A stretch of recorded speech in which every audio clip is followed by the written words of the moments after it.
नमस्कार दोस्तों। असली डर क्या होता है ये मुझे तब समझ में आया जब मैंने पुणे कॉलेज हॉस्टल की चुड़ैल की सच्ची घटना के बारे में सुना। ये कहानी है अंजलि की, जो पुणे के एक पुराने गर्ल्स हॉस्टल में अपने पोस्ट ग्रेजुएशन की पढ़ाई कर रही थी। बात है 2022 की। अंजलि ने नया नया एडमिशन लिया था पुणे के एक प्रतिष्ठित आर्ट्स कॉलेज में। उस कॉलेज के ठीक पीछे एक बहुत ही पुराना हॉस्टल था, 3 मंजिला इमारत जिसका तीसरा फ्लोर अब यूज नहीं होता था। कहते थे हॉस्टल के तीसरे फ्लोर पर किसी जमाने में एक लड़की ने प्यार के चक्कर में सुसाइड कर लिया था। उस लड़की का नाम था वैष्णवी। तब से लोग उस फ्लोर को वैष्णवी का फ्लोर कहकर बुलाने लगे थे। कई बार कुछ लड़कियों ने कहा था कि रात के समय कोई सफेद साया उनके रूम के आसपास घूमता है, लेकिन बाकी लोग इसे मजाक में उड़ाकर छोड़ देते थे। अंजलि को हॉस्टल में एक छोटा सा कमरा मिला था, सेकंड फ्लोर पर रूम नंबर 212। पहली रात सब कुछ नॉर्मल था। अंजलि आराम से सोई, अगले दिन उठकर कॉलेज गई और वापस आ गई। लेकिन तीसरी रात कुछ अलग थी। रात के 2 बजे अंजलि की आंख अचानक खुल गई। उसने महसूस किया जैसे कोई उसके रूम के बाहर से उसके डोर हैंडल को धीरे धीरे घुमाने की कोशिश कर रहा हो।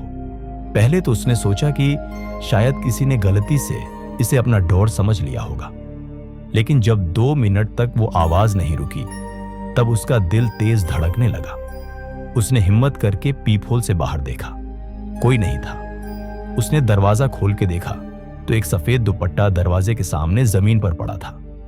लेकिन सबसे डरावनी बात यह थी कि वो दुपट्टा धीरे धीरे खुद ब खुद हिल रहा था, जैसे कोई उसे खींच रहा हो, लेकिन दिख कोई नहीं रहा था।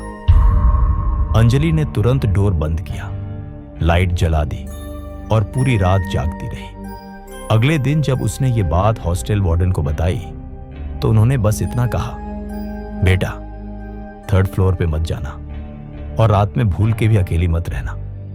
अंजलि को थोड़ा अजीब लगा, पर वो बस हंसकर लौट आई वहां से। उसके बाद कुछ दिनों तक सब नॉर्मल रहा, लेकिन अंजलि के मन में डर का एक कोना रह गया था, क्योंकि जो उसने देखा था वो नॉर्मल तो बिल्कुल भी नहीं था। एक दिन उसकी दोस्ती हो गई हॉस्टल की ही एक लड़की अर्तिका से, जो वहां अभी अभी रहने आई थी। रतिका ने कहा, चलना 3rd फ्लोर पे चलते हैं, वहां एक पुरानी लाइब्रेरी है जहां कोई जाता नहीं।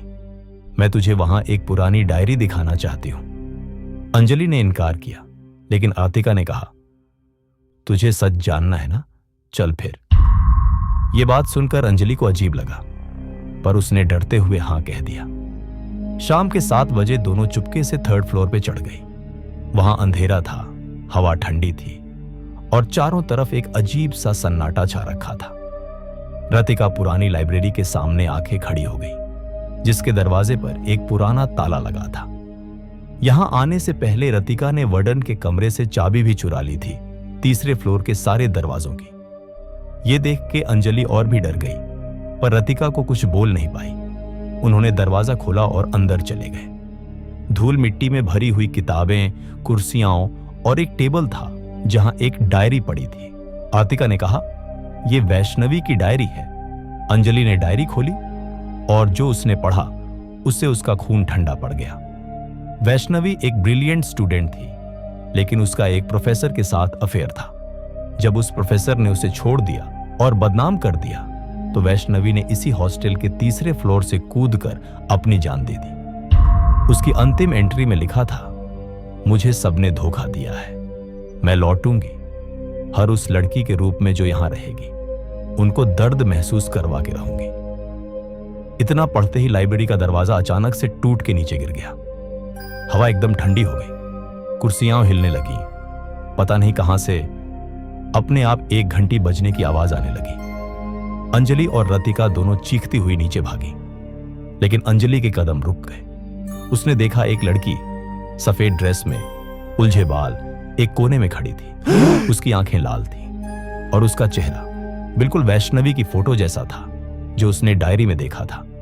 वैष्णवी ने बस इतना कहा, मुझे कोई नहीं भूलता, तू भी नहीं भूलेगी। अंजलि डर के मारे बेहोश हो गई। जब होश आया तो हॉस्टल के मेडिकल रूम में थी, लेकिन रतिका वहां नहीं थी।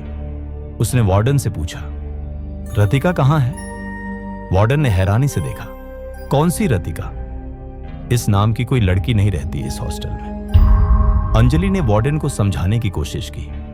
उसने कहा, मैं उसी लड़की की बात कर रही हूं जो अभी अभी यहां ज्वाइन हुई थी कुछ दिनों पहले। वार्डन ने हैरानी में कहा, पर बेटा यहां तो 4 महीनों से कोई नई लड़की नहीं आई है। तुम रेस्ट करो, ज्यादा दिमाग पे स्ट्रेस मत डालो। तब अंजलि को याद आया, उसने कभी रतिका को किसी और लड़की के साथ इंटरैक्ट करते नहीं देखा था। हॉस्टल का रजिस्टर चेक किया तो उसमें भी रतिका का नाम नहीं था। रतिका शायद वैष्णवी का ही एक रूप थी जो हर नए आने वाले को फंसाने आती थी। अंजलि ने सारी बातें अपने घर में बता दी और अगले ही दिन हॉस्टल छोड़ दिया। आज भी अगर कोई उस हॉस्टल के तीसरे फ्लोर पे जाता है तो कभी कभी उन्हें कोई लड़की मिलती है जो बोलती है, मैं रतिका हूं, चलो एक डायरी दिखाती हूं। तो दोस्तों, अगले बार जब आप हॉस्टल में नई जगह शिफ्ट करें तो थोड़ा संभल के रहिएगा। शायद कोई वैष्णवी या कोई रतिका आपका इंतजार कर रही हो। मिलते हैं अगले एपिसोड में एक और डरावनी कहानी के साथ। तब तक के लिए अंधेरों से दूर रहिए। शुभ रात्रि।